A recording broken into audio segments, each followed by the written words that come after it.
Assalamualaikum warahmatullahi wabarakatuh. Sobat RH sekalian, jumpa lagi kita di channel yang keren ini, Keren Cadas.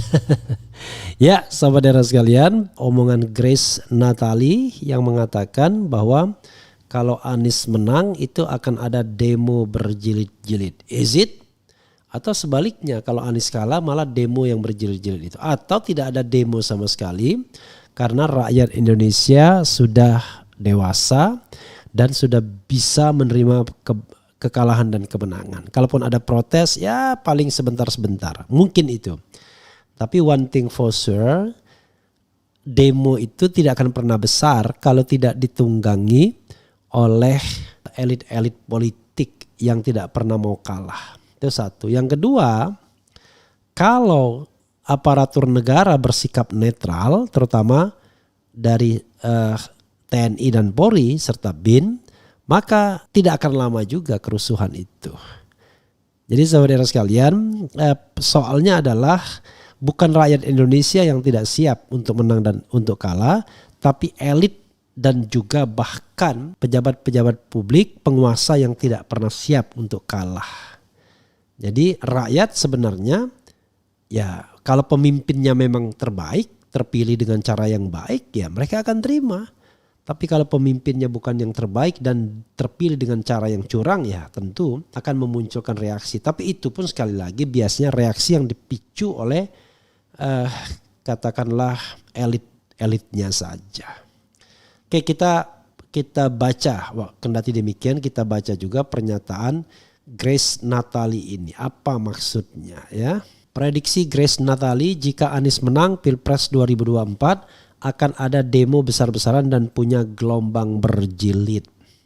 Oke, kita baca. Mantan Gubernur DKI Jakarta Anies Baswedan terus dituding bermain politik identitas demi meraup keuntungan suara dalam pemilihan.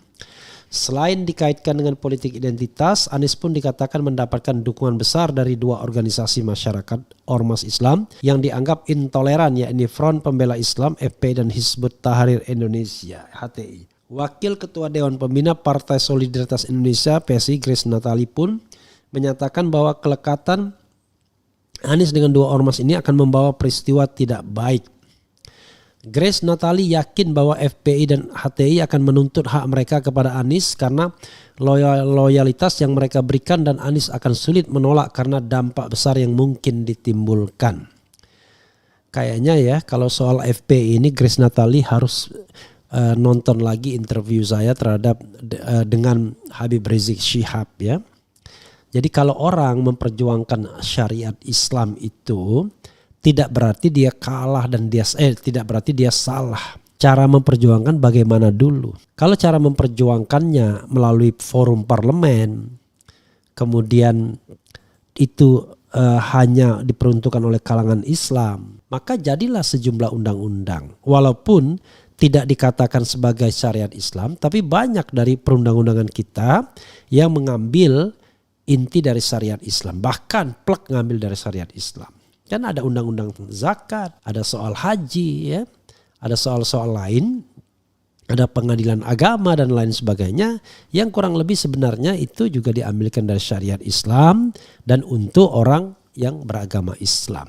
Bagaimana kalau Anies menolak tuntutan itu? Tentu akan ada demo besar-besaran, mungkin akan ada gelombang demo berjilid-jilid, ujar Grace Natali dikutip Konten Jati melalui kanal YouTube Cokro TV pada Jumat. Wah, ini agak mislead juga sendiri ya. Jadi demo berjilid-jilid itu kalau menolak tuntutan HTI dan FPI. Padahal sekali lagi saya sudah bicara dengan FPI, dengan HTI ya.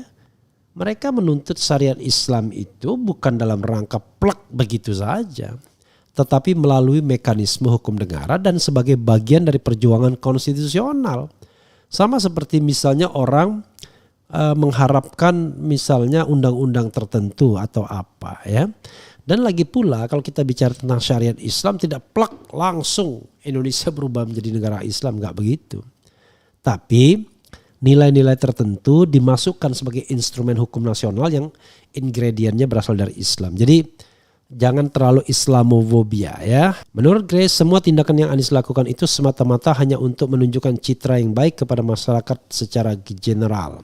Semua itu dilakukan untuk memperbaiki citra Anies yang terlalu dekat dengan kelompok radikal. Lagi-lagi mereka bilang radikal ucapnya ya.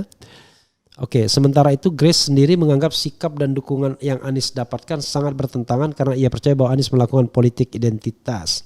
Namun Anies sendiri kerap menyuarakan bahwa dirinya adalah sosok yang moderat dan toleran dengan mengunjungi sejumlah tempat ibadah.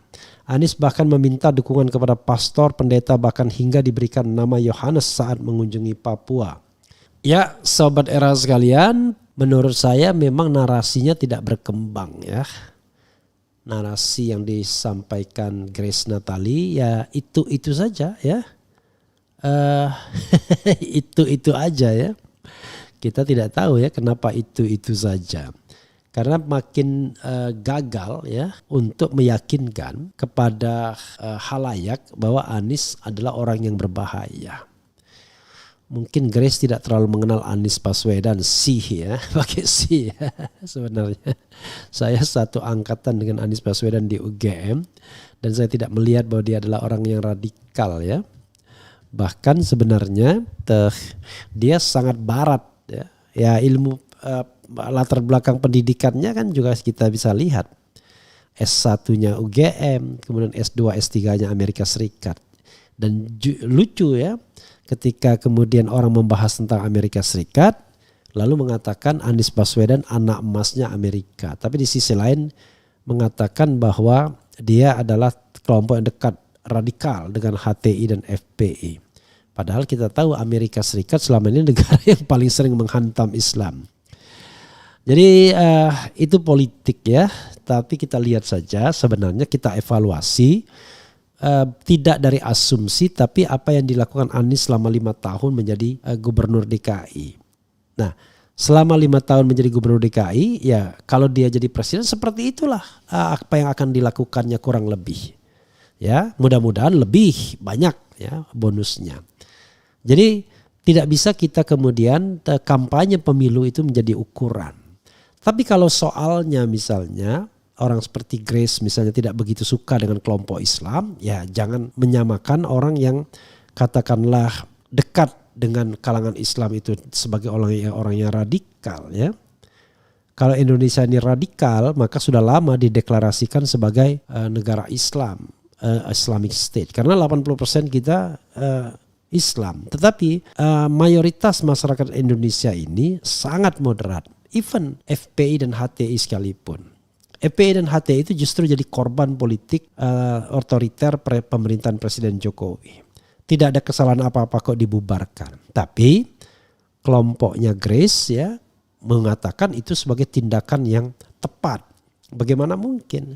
Saya selalu akan membela orang yang dihukum tidak dengan due process of law. Apapun aliran politiknya. Karena kita tidak boleh menghukum orang. Sebaliknya kita adil juga.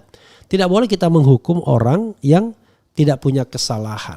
Walaupun aliran politiknya tidak kita setujui ya. Karena jangan lupa selain HTI dan FPI ada juga kelompok kiri yang sangat radikal. Dan mereka pun juga kemudian kalau mereka dihukum tidak melalui due process of law ya tetap kita harus protes juga. Tapi sekali lagi menegakkan keadilan itu harus seadil-adilnya ya. Nah untuk adil itu ya kita serahkanlah kepada proses peradilan yang seadil-adilnya. Sementara kita sebagai manusia tentu sering bias pikirannya. Saya juga mungkin bias ya, karena mungkin tak kenal maka tak sayang. Karena banyak bergaul dengan orang-orang FPI dan kemudian beberapa orang HTI juga pernah datang ke sini. Saya tidak melihat mereka kelompok yang berbahaya ya. Malah kalau mau jujur ya, sejuk-sejuk aja tuh di dekat mereka ya. Karena mereka orang yang suka nolong ya, itu yang barangkali belum dirasakan orang seperti Grace Natali ya, bagaimana bergabung dengan orang yang lebih mendahulukan Allah Subhanahu wa taala misalnya ketimbang manusia ya. Ya, itu saja. Dan kita akan lanjutkan dengan tema lain yang menarik ya. Kita akan lihat nanti tema apa lagi yang menarik untuk dibahas lebih lanjut. Wassalamualaikum warahmatullahi wabarakatuh. Ciao.